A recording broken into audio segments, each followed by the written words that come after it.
Hey YouTube, this is Nashtaters. Welcome back to another episode of Friday Free Thinking. A lot of videos I talk about this specific topic actually. I kind of briefly mention it, but I feel like it's a great opportunity to take today's Friday Free Thinking episode and discuss this topic. Now I know perhaps some people might view this as a good thing and some people might view this as a bad thing. But it doesn't really make any difference at this point because all of us have to make adjustments to this topic. So what exactly am I talking about? Well, I think it's good to just kind of get into it.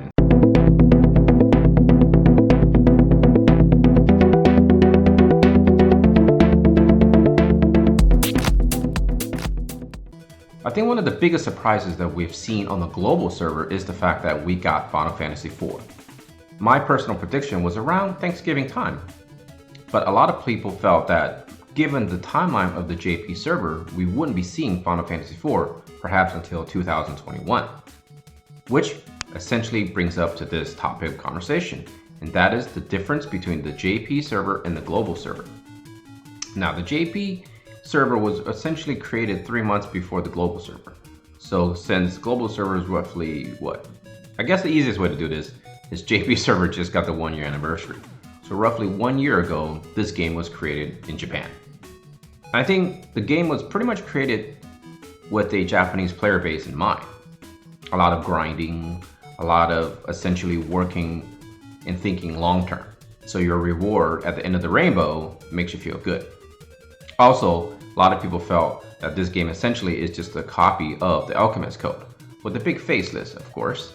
The unit designs, the maps are all different, but essentially the way characters do their battle stances and things of that nature retains its original animation models, surprisingly.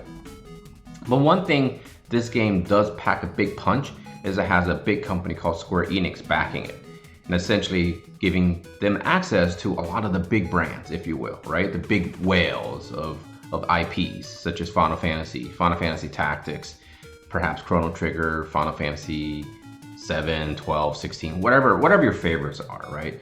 And I think that's what makes this game very attractive for Japanese players. Now, when this game was released on global, roughly 7 months ago, 8 months ago, the company realized that it's opening up to a bigger market, a humongous market full of different cultures, different backgrounds, different people, different way of thinking, etc., etc. Now, before I get into this conversation, I want people to understand this. I'm not wanting to sit here to want to segregate global server from the JP server. I think the companies are doing that already. I think we just need to see it perhaps from a perspective of whether you like it or whether you don't. And essentially, to me, it makes no difference because the game itself will evolve into whatever it evolves into. And we as players on both servers, I guess, you have to adjust to that.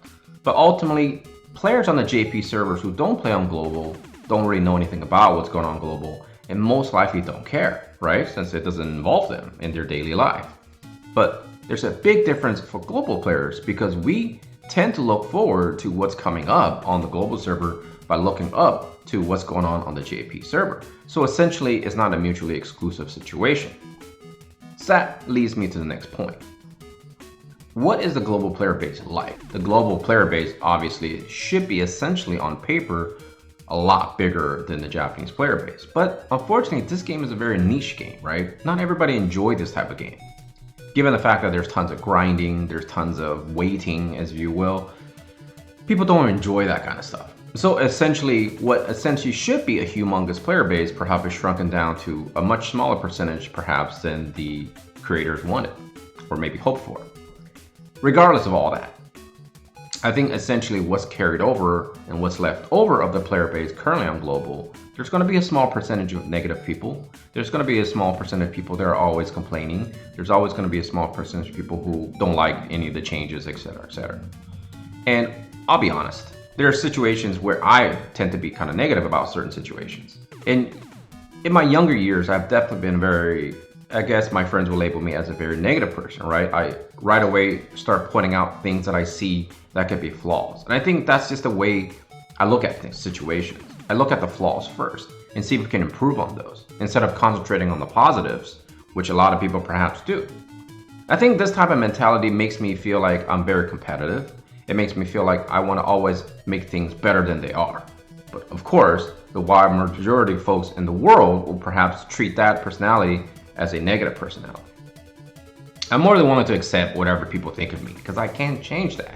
Perception is very strong, right? I can only be who I am, and transparency is important. But in the case of the global server situation, I feel like there isn't really a situation. There's always going to be negative apples in every orchid, right? And that's how it is. There's always going to be people who want to bring people down. But for me as a content creator, I choose to accept the fact that I will be up for scrutiny in terms of the content I put out. And by putting myself out there alone enough can warrant scrutiny. But I think what we need to do as a community on the global server is help each other. And I think ultimately what this change that I'm about to talk about is revealing that it's going to hurt some of the content creators more so than it hurts the player base.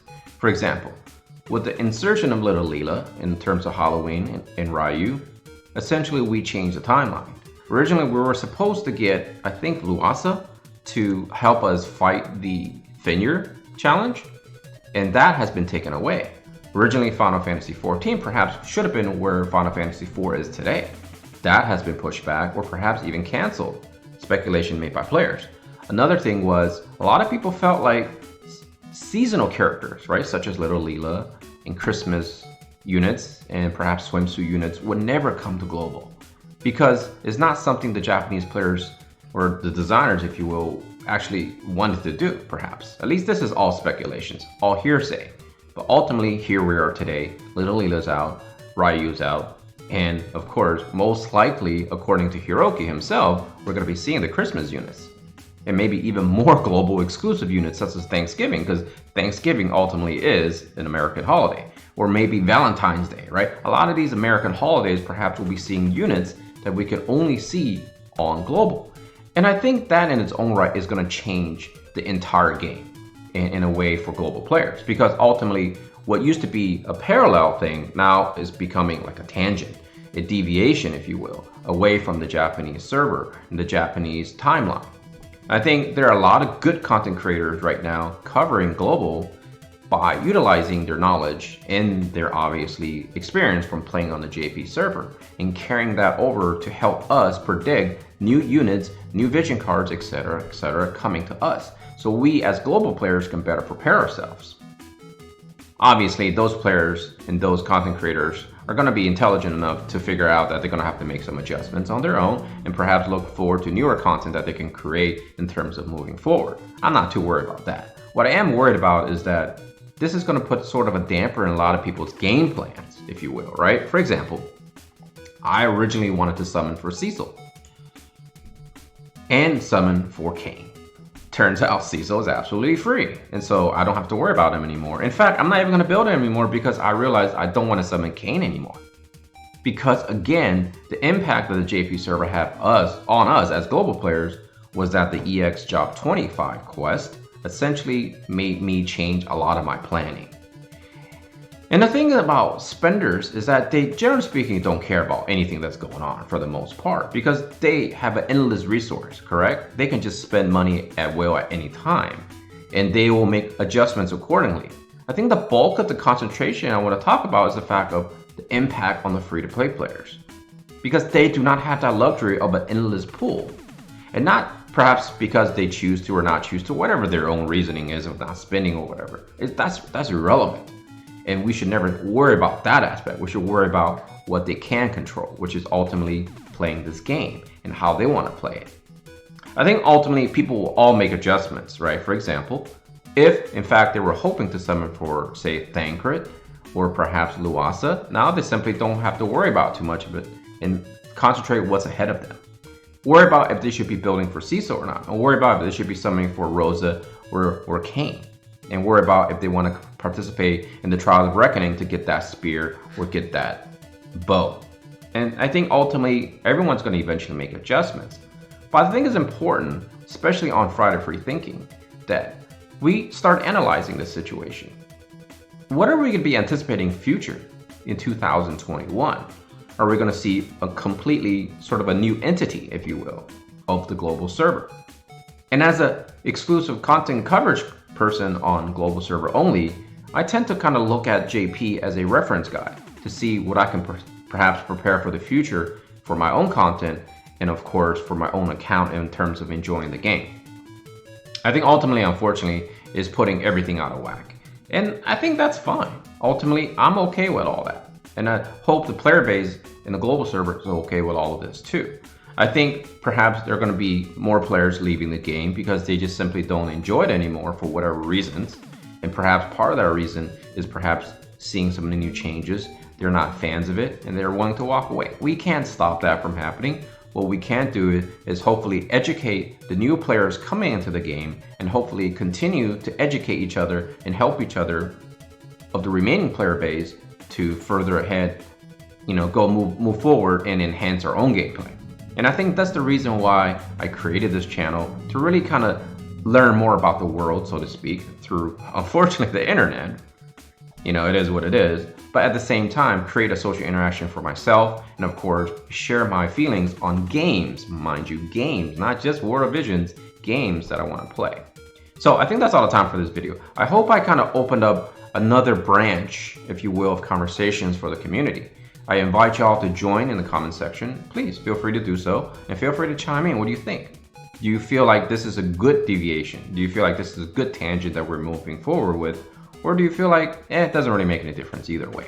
All right, I want to make sure that you guys take care of yourself, all your loved ones. Remember, time is your most valuable resource. So spend it wisely. Nashtaters and his family out of here. And remember, join me on my stream tonight. See you there. Peace.